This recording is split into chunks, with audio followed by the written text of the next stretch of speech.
Okay, am I audible and visible? Am I audible and visible? Screen visible हो गई?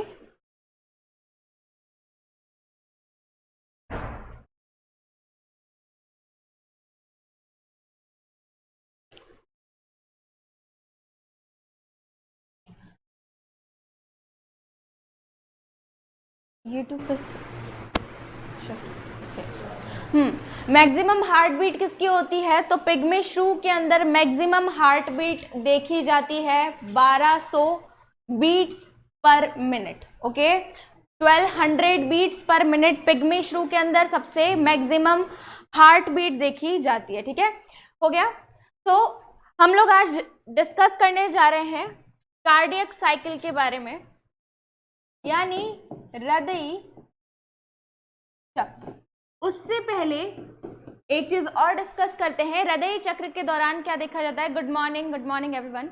यहाँ पे हृदय चक्र के दौरान हमें क्या देखने को मिलता है? तो सबसे फर्स्ट है, इसके अंदर दो कंडीशन आती है। पहला होता है, एक होता है सिस्टोल और दूसरा होता है डायस्टोल। सिस्टोल किसे कहते हैं? अगर हृदय संकुचित अवस्था के अंदर होगा तो हम इसे क्या कहते हैं? सिस्टोल कहते हैं। और अगर वही हृदय अपनी अनुशीतलन की अवस्था में रहता है तो हम इसे क्या कहते हैं? डायस्टोल कहते हैं। तो सबसे फर्स्ट आता है सिस्टोल। सिस्टोल का मतलब होता है संकुचन, और दूसरा होता है डायस्टोल, और डायस्टोल का मतलब क्या होता है? अनुशीतलन या फिर रिलैक्सेशन। ठीक है, तो यहाँ पे हम लोग क्या देखते हैं? सबसे फर्स्ट डिस्कस कर रहे हैं हम लोग हृदय चक्र समय में, यानी हमारा जो हृदय होता है वो 1 मिनट में कितनी बार धड़कता है? 72 बार धड़कता है। तो 72 बार में से भी जो एक धड़कन होती है वो कितने टाइम में आती है? तो उसकी बात करते हैं। हृदय चक्र समय, सॉरी,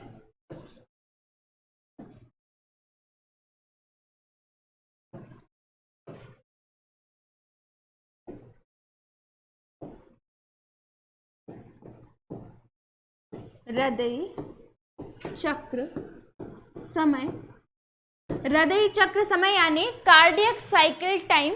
कार्डियक साइकिल टाइम कितना होता है?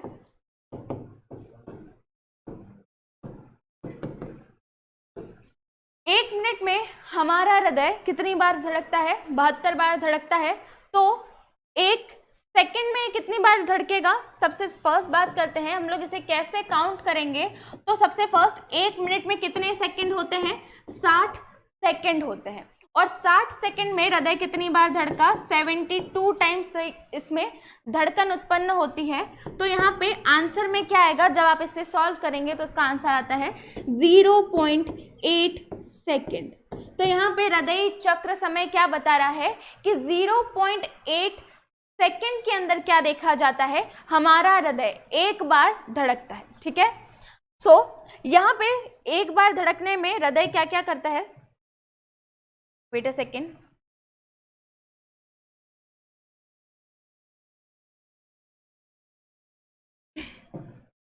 सबसे फर्स्ट यहाँ पे क्या क्या देखने को मिलेगा? एक होता है एडी, एक होता है एएस, दूसरा है एडी, तीसरा है वीएस एंड वीडी। यहाँ पे एस और डी किसको बता रहा है? सिस्टोल को और डायस्टोल को। सबसे पहले इसे क्या कहेंगे? एट्रियल सिस्टोल, इंग्लिश में एट्रियल सिस्टोल, हिंदी में बोलो तो आलिंद संकुचन। आलिंद संकुचन कितने सेकंड्स के लिए होगा? आलिंद संकुचन, तो इसका समय होता है 0.1 सेकंड के लिए। ठीक है, 0.8 सेकंड में भी आलिंद में जो संकुचन होता है वो 0.1 सेकंड के लिए होता है। दूसरा है एट्रियल डायस्टोल, यानी आलिंद अनुशीतलन। ठीक है, टाइम याद रखेंगे आप लोग। टाइम कितना होता है इसका? 0.7 सेकंड, यानी एक 0.8 सेकंड के अंदर 0.1 सेकंड में क्या हुआ, एट्रियल सिस्टोल हुआ और एट्रियल डायस्टोल 0.7 सेकंड तक यहाँ पे देखने को मिलता है, यानी आलिंद में अनुशीतलन सबसे ज्यादा यहाँ पे देखने को मिलेगा। नेक्स्ट है वीएस यानी वेंट्रिकुलर सिस्टोल यानी निलय संकुचन। कितने सेकंड्स के लिए होता है, तो ये होता है 0.3 सेकंड्स के लिए, ठीक है। और नेक्स्ट आता है वेंट्रिकुलर डायस्टोल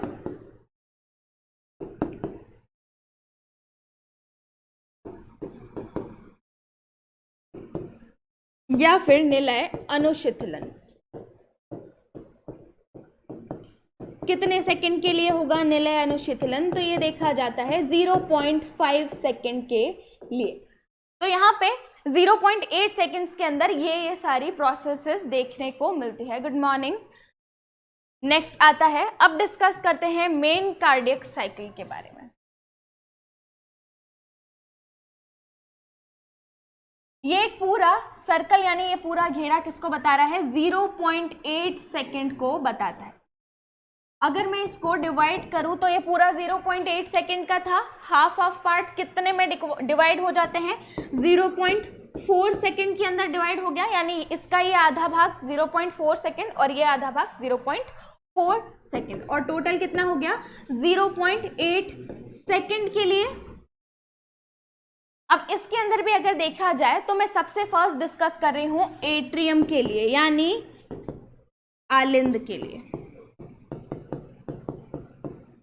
क्या देखा जाता है एट्रियम के अंदर, कि एट्रियम के अंदर जो एट्रियम सिस्टोल था वो कितने सेकंड्स के लिए था, 0.1 सेकंड के लिए।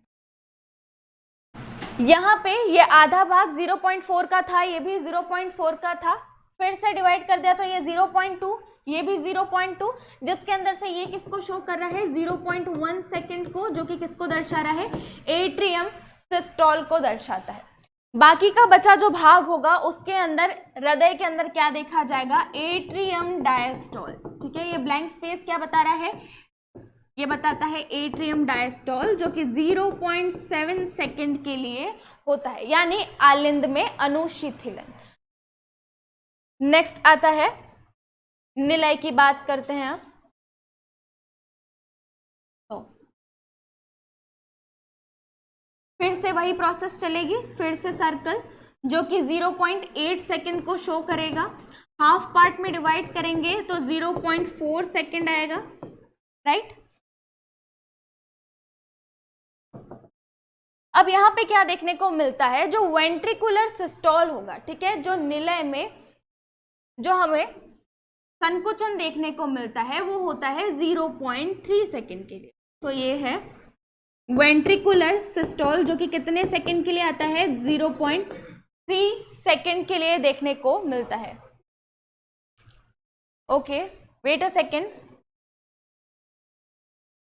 यहाँ पे ये 0.3 सेकंड्स के लिए देखने को मिलेगा, और जो बाकी का देखने को मिलेगा ये क्या है, it is showing as 0.5 second, और 0.5 सेकंड यहाँ पे किसको दर्शाता है, वेंट्रिकुलर डायस्टोल को 0.5 सेकंड तक यहाँ पे देखने को मिलता है। तो ये था कार्डियक साइकिल, जिसके अंदर दोनों चीजें क्या क्या देखी, एक देखा हमने आलिंद के बारे में, इसके अंदर 0.1 सेकंड तक क्या देखा जाता है, एट्रियम सिस्टोल देखा जाएगा, और बाकी 0.7 सेकंड तक क्या देखा जाएगा, एट्रियम डायस्टोल। यानी इस अवस्था के अंदर जो आलिंद होता है वो बिल्कुल भी संकुचित अवस्था में नहीं होगा, शिथिल रूप में देखा जाएगा। नेक्स्ट होगा निलय। तो निलय के अंदर क्या देखने को मिलता है, जो वेंट्रिकुलर सिस्टोल होगा वो 0.3 सेकंड्स के लिए देखने को मिलता है, और साथ ही साथ जो वेंट्रिकुलर डायस्टोल है वो 0.5 सेकंड के लिए देखने को मिलता है। अब यहाँ पे डिस्कस ये करते हैं कि एक्चुअली यहाँ पे होता क्या क्या है। तो अगर हम लोग बात करें एट्रियम डायस्टोल के बारे में, तो एट्रियम डायस्टोल के दौरान जो हमारा हृदय है, डायग्राम के थ्रू डिस्कस करेंगे।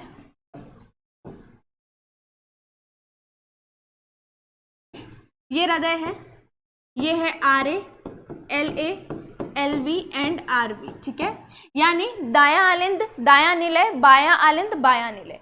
इसके अंदर दायां आलिंद में कौन रक्त लेकर के आएगा, तो महाशिरा, और यहां पे कौन रक्त लेकर के आ रहा होगा, फुफ्फुसीय शिरा, ठीक है। तो जब ये दोनों आलिंद अपनी शिथिल अवस्था के दौरान उपस्थित होंगे तो दोनों ही वाहिकाएं क्या करेंगी, ला करके रक्त डालेंगी। जैसे जैसे रक्त इन आलिंद में भरता जाएगा, दबाव और भी ज्यादा बढ़ेगा। जैसे जैसे दबाव बढ़ेगा, यहाँ पर उपस्थित जो वॉल्स होते हैं, यानी यहाँ पे जो उपस्थित कपाट थे, त्रिवलनी व द्विवलनिक कपाट, ठीक है, ये है क्या है, द्विवलनीय कपाट या फिर मिट्रल कपाट, और ये है त्रिवलनी कपाट।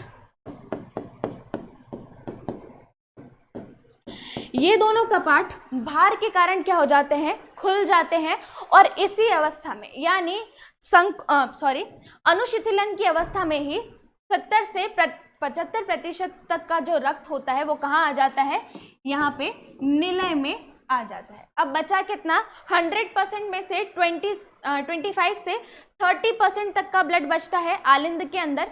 वो कैसे जाएगा, यहाँ पे क्या होगा, जैसे ही आलिंद में अनुशिथिलन पूरा होता है, आलिंद में संकुचन शुरू होता है, यानी एट्रियम सिस्टोल की कंडीशन शुरू हो जाती है, जो कि कितने मिनट्स तक रहती, कितने सेकंड्स तक रहेगी, 0.1 सेकंड के अंदर। इस दौरान पे जो ऐसे नोड होगा वहां पे एक सक्रिय विभव उत्पन्न होता है, जिसके कारण यहाँ पे क्या देखा जाएगा, इस आलिंद में संकुचन देखा जाएगा, यानी इस पे दबाव उत्पन्न होगा। तो इसके कारण जो 20 से 25% तक रक्त यहाँ पे उपस्थित था वो भी कहाँ पे आ जाता है, निलय के अंदर आ जाता है। फिर अब बात होती है निलय की, तो निलय में जैसे ही संकुचन शुरू होगा, ठीक है, निलय में जैसे ही संकुचन शुरू होगा, सिस्टोल होगा। प्योर ब्लड हाईएस्ट किस में होता है, पल्मोनरी वेन्स के अंदर होगा, यानी फुफ्फुसीय शिरा में होगा, ठीक है। सबसे ज्यादा हाईएस्ट जो प्योर ब्लड होता है पल्मोनरी वेन्स के अंदर होता है, जो कि सारी वेन्स का एक्सेप्शन है। यहाँ पे वेंट्रिकल्स के अंदर जैसे ही संकुचन होगा, दोनों वॉल्स बंद हो जाएंगे, और यहाँ पे सबसे फर्स्ट साउंड आएगा हार्ट का S1, ठीक है, जिसे हम लोग क्या कहते हैं, लब साउंड कहते हैं। जैसे ही यहाँ पे रक्त भरेगा तो यहाँ पे दबाव के कारण जो अर्धचंद्राकार कपाट थे, कहाँ के, शिरा और धमनी के, यानी महाधमनी के और फुफ्फुसीय धमनी के, तो वो दोनों कपाट खुल जाएंगे और रक्त कहाँ पे ट्रांसफर हो जाएगा, रक्त ट्रांसफर हो जाता है फेफड़ों में और शरीर में। जैसे ही संकुचन की अवस्था अनुशीतलन की अवस्था आती है वेंट्रिकल्स में, जैसे ही दबाव खत्म होगा तो यहाँ पे ये दोनों अर्धचंद्राकार कपाट झटके से बंद होते हैं, जिससे S2 साउंड प्रोड्यूस होता है, जिसे हम लोग क्या कहते हैं, इस S2 साउंड को कहते हैं डप साउंड। सो अब वापस से आते हैं हम लोग, ये सारी प्रोसेस हुई कि कैसे यहाँ पे काम करता है कार्डियक साइकिल के अंदर। तो अब देखते हैं एक साथ में डायग्राम बना के।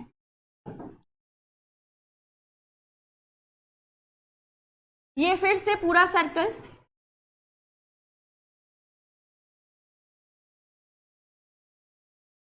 ये टोटल सर्कल कितने सेकंड का हो गया, टोटल सर्कल हो गया 0.8 सेकंड का।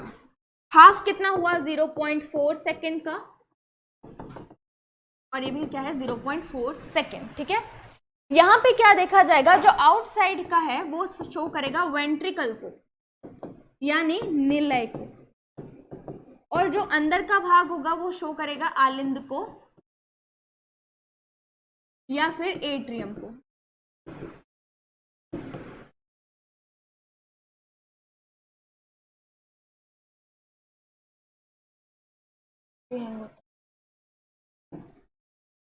ये किसको शो करेगा, ये शो करता है एट्रियम को, okay.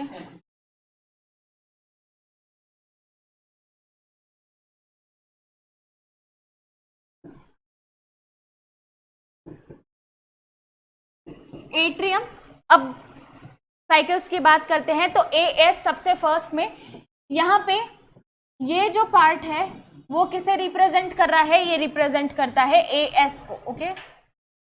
It is showing as AS 0.1 second. बाकी का जो ब्लैंक पार्ट है वो शो करता है एट्रियम डायस्टोल को, जो कि 0.7 सेकेंड के लिए देखा जाता है। ओके, नेक्स्ट आता है वेंट्रिकुलर सिस्टोल। तो ये कहां से कहां तक देखा जाएगा?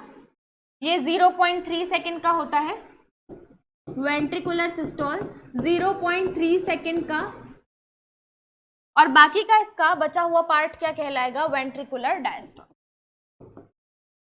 यानी 0.5 सेकेंड तक वेंट्रिकुलर डायस्टोल होता है।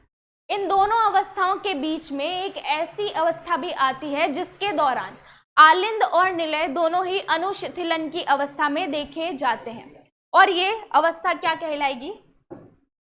ये जो दोनों अवस्था आपको दिख रही है इसे कहा जाता है सम्मिलित अनुशिथिलन, यानी जॉइंट डायस्टोल। जॉइंट डायस्टोल, और जॉइंट डायस्टोल यहाँ पे कितने सेकेंड्स का दिख रहा है? आधा भाग पूरा जॉइंट डायस्टोल का है, तो इसका मान होता है 0.4 सेकेंड। ठीक है, काउंटिंग के लिए 0.8 second minus 0.4 second, so 0.4 second तक इसका आंसर होगा। ठीक है,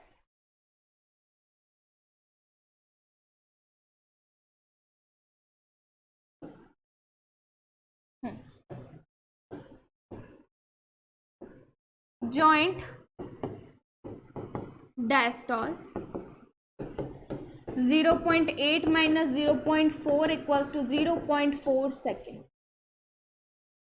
इस अवस्था के दौरान आलिंद और निलय दोनों ही एक साथ में अनुशिथिलन की अवस्था में होते हैं, या फिर हम कह सकते हैं कि पूरा हृदय क्या है? अनुशिथिलन की अवस्था में है।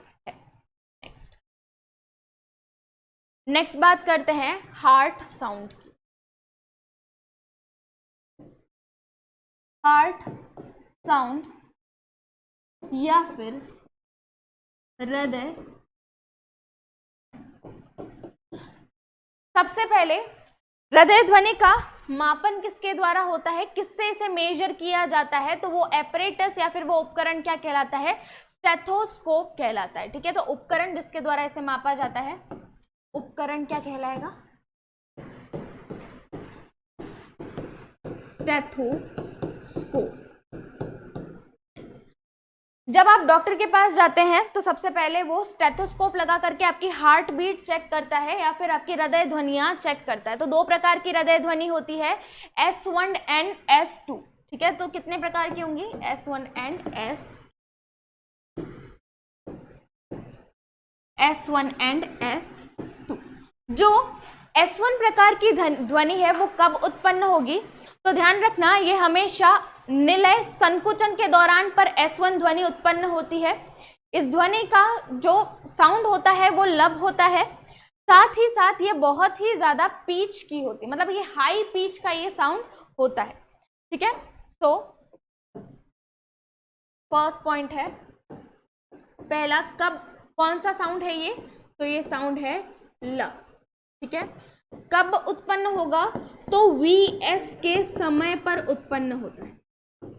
पीच कैसी होगी? पीच कैसी होगी इसकी? पीच होती है ज्यादा, अधिक पीच होगी इसकी। पीच का मतलब, अगर पीच का के बारे में डिस्कस किया जाए थ्रू डायग्राम, तो ये बताती है तीव्रता को और ये बताती है समय को।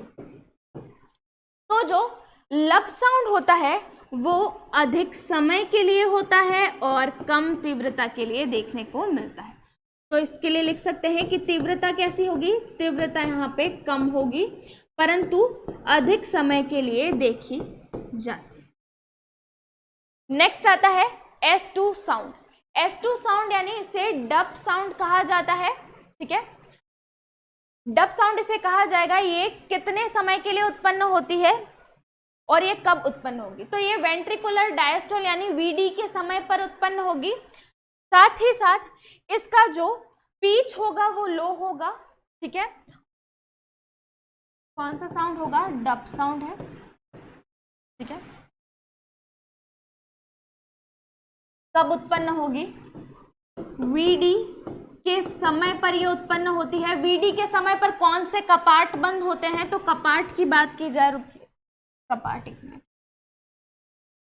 एक मिनट। पीच कैसी होगी इसकी? पीच होगी इसकी लो, ठीक है, कम पीच की होगी ये। तीव्रता देखी जाए, इंटेंसिटी देखी जाए तो कैसा देखा जाएगा यहाँ पे?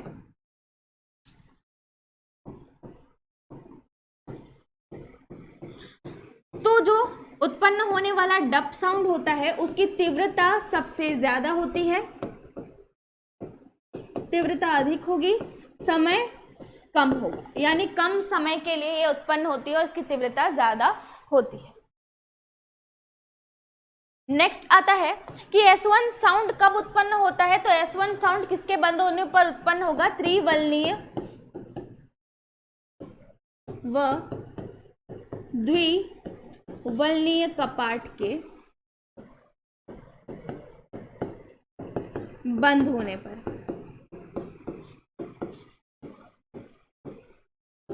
ये कब उत्पन्न होगी? तो ये अर्धचंद्राकार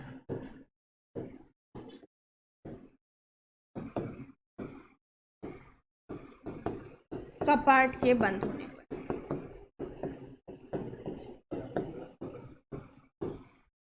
तो यहाँ पे इस दौरान पे ये सारी ध्वनियां उत्पन्न होती हैं, ठीक है। नेक्स्ट डिस्कस करते हैं हम लोग। तो नेक्स्ट टॉपिक है यहाँ पे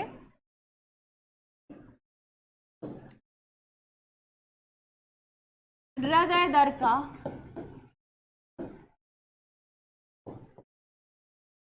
नियमन। इंग्लिश में बोलो तो रेगुलेशन ऑफ हार्ट बीट हम लोग देखने जा रहे हैं। तो रेगुलेशन के अंदर हम लोग क्या देखते हैं? रेगुलेशन के अंदर कुछ हार्मोन्स होते हैं, कुछ तंत्रिकाएं होती हैं और कुछ न्यूरो ट्रांसमीटर्स होते हैं जो कि क्या करते हैं? यहाँ पे हार्ट बीट को कंट्रोल करने का काम करते हैं, जो कि कौन सा है? सबसे पहला पॉइंट है यहाँ पे एड्रेनालिन, दूसरा है nor adrenaline hormone. Adrenaline hormone का काम क्या होता है? ये हमारी हृदय दर को बढ़ा देगा, हार्ट रेट को इंक्रीज कर देगा। जबकि नॉर एड्रेनालिन हार्मोन का भी काम क्या होता है? सेम होता है, ये भी हार्ट रेट को इंक्रीज करता है। मतलब दोनों का कार्य कैसा हो गया? एड्रेनालिन और नॉर एड्रेनालिन दोनों हार्मोन्स का कार्य यहाँ पे समान होगा, दोनों का कार्य यहाँ पे समान होगा। नेक्स्ट बात करते हैं नर्व्स के बारे में। तो नर्व्स में कौन कौन सी आएगी? पहला अनुकंपी और परानुकंपी।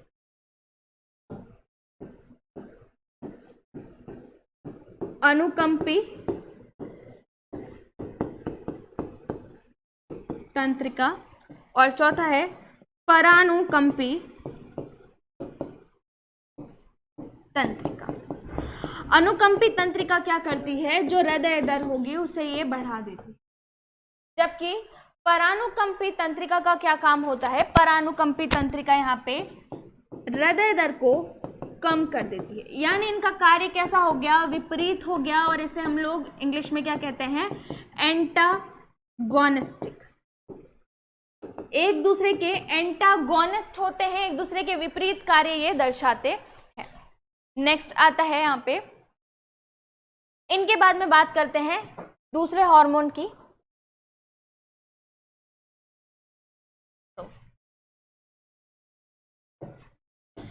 फिफ्थ है थायरॉक्सिन हार्मोन। तो थायरॉक्सिन हार्मोन की वजह से हम लोगों को क्या देखने को मिलता है? थायरॉक्सिन की वजह से जो हार्ट रेट होती है वो बढ़ जाती है। और लास्ट आता है सिक्स्थ न्यूरोट्रांसमीटर एसिटाइल कोलिन, ठीक है। एसिटाइल कोलिन, एसिटाइल कोलिन क्या करता है? हृदय दर को कम करने का कार्य करता है। तो ये कुछ हार्मोन्स थे और तंत्रिकाएं थी जो कि क्या कर रही है, यहाँ पे हार्ट रेट को कंट्रोल करने का काम करती है। नेक्स्ट आता है सेंटर, ठीक है। तो हमारे हृदय के अंदर जो धड़कन का केंद्र है वो कौन सा होता है, मेडुला ओब्लोंगेटा। मेडुला ओब्लोंगेटा के अंदर दो छोटे छोटे केंद्र होंगे, एक होगा CAC और दूसरा होता है CIC, ठीक है। तो बात करते हैं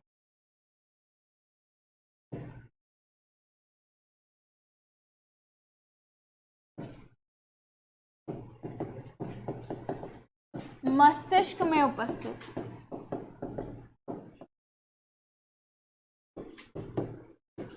धड़कन का केंद्र कौन सा है। दो केंद्र आते हैं इसके अंदर, पहला होगा CAC और दूसरा होता है CIC। तो CAC किसे कहेंगे, कार्डियक असलरेट सेंटर, और अगर हिंदी में बोलूं तो हृदयी उत्तेजक केंद्र। CIC को क्या कहा जाता है, कार्डियक इनहिबिटरी सेंटर, हृदयी संदमक केंद्र। क्या देखा जाता है, जो कार्डियक असलरेट सेंटर होगा उसके अंदर ये देखा जाता है कि ये केंद्र क्या करेगा, सिंपैथेटिक तंत्रिका तंत्र को बढ़ाएगा, यानी जो अनुकंपी तंत्रिका होती है उसे ये एक्टिवेट करता है, सक्रिय करता है, जिसकी वजह से SA नोड क्या करता है, सक्रिय विभव उत्पन्न करेगा और हार्ट रेट बढ़ जाती है। नेक्स्ट है, सबसे पहले अनुकंपी तंत्रिका तंत्र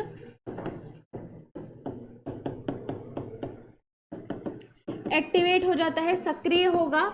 इसकी वजह से क्या होगा, जो SA नोड है वो अधिकतम सक्रिय विभव उत्पन्न करेगा, जिसकी वजह से क्या होता है, इसकी वजह से हार्ट रेट क्या हो जाएगी, हार्ट रेट बढ़ जाएगी, हृदय दर बढ़ जाती है। परानुकंपी तंत्रिका तंत्र के अंदर देखते हैं, CIC के अंदर देखते हैं, हृदय संदमक केंद्र के अंदर, तो यहाँ पे परानुकंपी तंत्रिका तंत्र एक्टिवेट हो जाता है, ठीक है। परानुकंपी तंत्रिका तंत्र के सक्रिय होने की वजह से यहाँ पर वेगस तंत्रिका एक्टिवेट होगी और वेगस तंत्रिका के एक्टिवेट होने से जो हृदय दर होती है वो कम हो जाएगी। परानुकंपी तंत्रिका तंत्र सक्रिय होगा, जिसकी वजह से वेगस तंत्रिका क्या हो जाएगी, सक्रिय होगी, और वेगस तंत्रिका का कार्य क्या है, हृदय दर को घटाना। तो हम लोग कह सकते हैं कि अगर वेगस तंत्रिका ज्यादा उत्तेजित हो जाएगी तो क्या होगा, जो हृदय की दर है वो क्या हो जाएगी, बहुत ही ज्यादा कम हो जाती है। और अगर इसी वेगस तंत्रिका तंत्र को काट दिया जाए या फिर ये गलती से भी कट जाए तो यहाँ पे क्या होता है, यहाँ पे जो हृदय दर होगी वो बहुत ही ज्यादा बढ़ जाएगी अनियमित रूप से, ठीक है। तो यहाँ पे लिख सकते हैं वेगस तंत्रिका को हम लोग क्या कर देते हैं, बहुत ही ज्यादा उत्तेजित कर देते हैं। तो इससे क्या देखा जाएगा, इससे देखा जाएगा हृदय दर क्या हो जाएगी, वेगस तंत्रिका हृदय दर को कम करी थी तो ये यहाँ पे बहुत ही ज्यादा कम हृदय दर देखी जाए। नेक्स्ट आता है वेगस तंत्रिका को अगर काट दिया जाए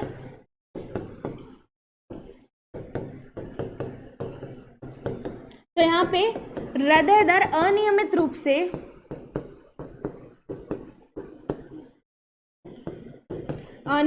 से हार्ट रेट क्या हो जाएगी, बढ़ जाएगी। तो ये सारे पॉइंट्स हम लोगों को यहाँ पे देखने को मिलते हैं। नेक्स्ट बात करते हैं आयंस की। ऐसे कौन से आयंस होते हैं जो कि यहाँ पे किसको कंट्रोल करते हैं, हृदय दर को कंट्रोल करने का काम करते हैं।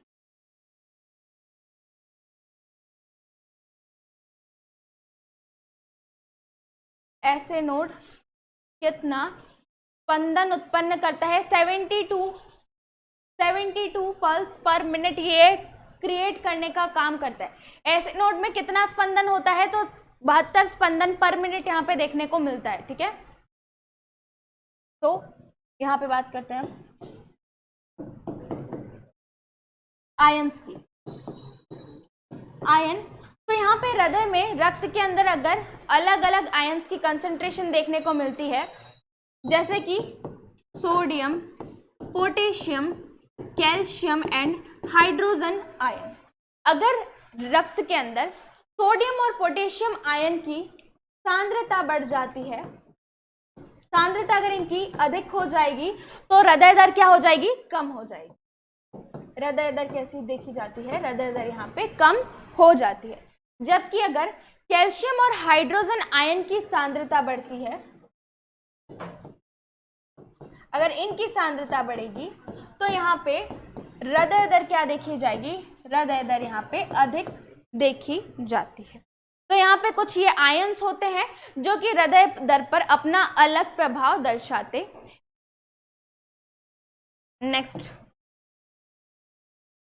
नेक्स्ट आता है, कभी कभी हृदय दर अनियमित रूप से या तो बढ़ जाती है या फिर ज्यादा कम हो जाती है।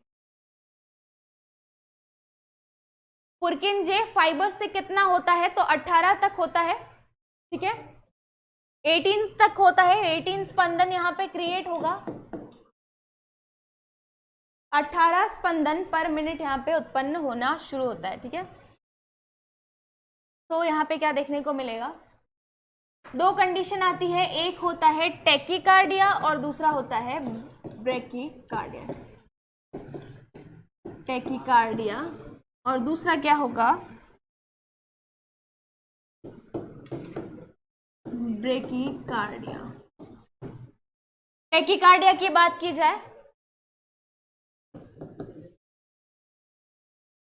तो बात करते हैं टैकीकार्डिया के अंदर। टैकीकार्डिया के अंदर जो हृदय दर होगी वो 90 स्पंदन पर मिनट से भी ज्यादा हो जाती है और ब्रैकीकार्डिया के अंदर ये 60 से भी कम हो जाएगी।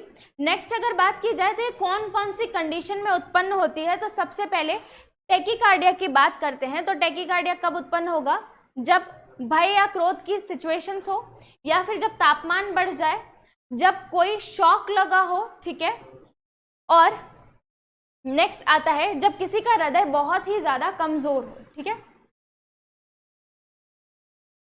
तो यहाँ पे क्या देखने को मिलेगा, हृदय दर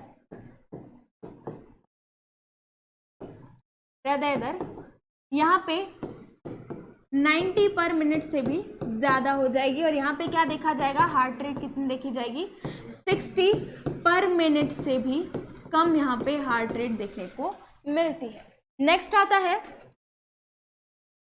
कौन कौन सी कंडीशंस में होती है, तो कंडीशन की बात करते हैं। सबसे पहला, जब तापमान क्या हो, तापमान ज्यादा हो, ताप ज्यादा हो। दूसरा, भय या क्रोध की अवस्था में, भय या क्रोध की अवस्था में।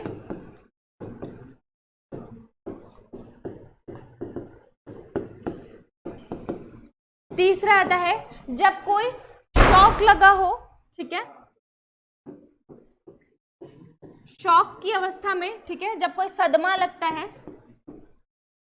सदमे की अवस्था में होता है, या फिर तब देखा जाता है फोर्थ, जब हृदय कैसा हो, हृदय कमजोर हो, यानी मायोकार्डियम की बात की जा रही है। जब मायोकार्डियम कमजोर हो तो यहाँ पे हृदय दर ज्यादा देखी जाती है। और पांचवा, जब किसी ने एक्सरसाइज की हो, योगा किया हो। ठीक है, तो जब किसी ने व्यायाम की अवस्था में भी हृदय दर बढ़ जाती है।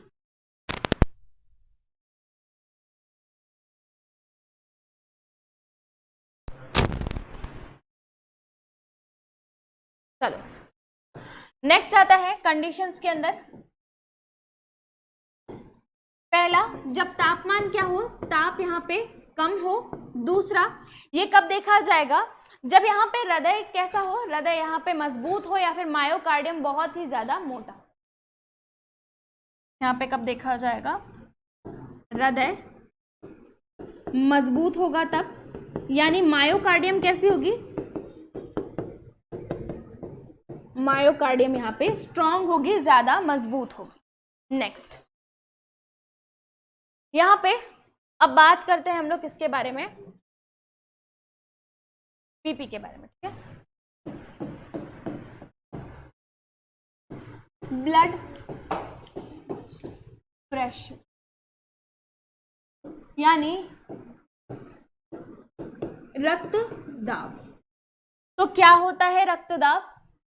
सबसे पहले जब हमारी वाहिकाओं में रक्त होकर के गुजर रहा होता है तो रक्त की वाहिकाओं की भित्तियों पर जो रक्त एक दाब बनाता है उसे हम लोग क्या कहते हैं, रक्त दाब कहते हैं। जब आप हॉस्पिटल्स गए हो और डॉक्टर ने बीपी को मेजर करने के लिए कहा हो कि नहीं बीपी मपवानी पड़ेगी, तो उस वक्त वो किससे बीपी मापते हैं, तो उस एपरेटस का या फिर उस उपकरण का नाम क्या होता है, उस उपकरण का नाम है स्फेग्मोमैनोमीटर, ठीक है। और इस बीपी को किसके द्वारा देख सकते हैं हम लोग, तो इसे देखा जाता है स्फेग्मोग्राफ के द्वारा, यानी कितनी नब्ज हर बार पे उत्पन्न हो रही है, इसे हम किसके द्वारा पता लगा सकते हैं, ग्राफ के रूप में, स्फेग्मोग्राफ के द्वारा, ठीक है। तो सबसे पहले रक्तदाब क्या होगा जरा देखना, ये है रक्त वाहिका। अब ये कुछ भी हो सकती है, धमनी भी हो सकती है या फिर शिरा भी हो सकती है। रक्त वाहिका में से गुजरने वाला जो रक्त होगा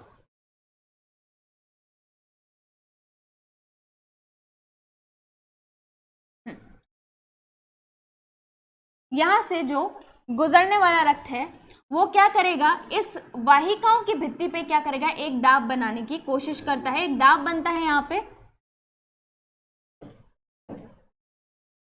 पे एक दाब लगता है। इस दाब को हम क्या कहते हैं, इसी दाब को कहा जाता है ब्लड प्रेशर यानी बीपी, ठीक है। ये बीपी अलग अलग अवस्था के दौरान अलग अलग होती है, यानी जब आपका हृदय सिस्टोल की अवस्था में होता है, सिस्टोल का प्रेशर क्या होगा, सिस्टोलिक प्रेशर क्या कहते हैं, सिस्टोल दाब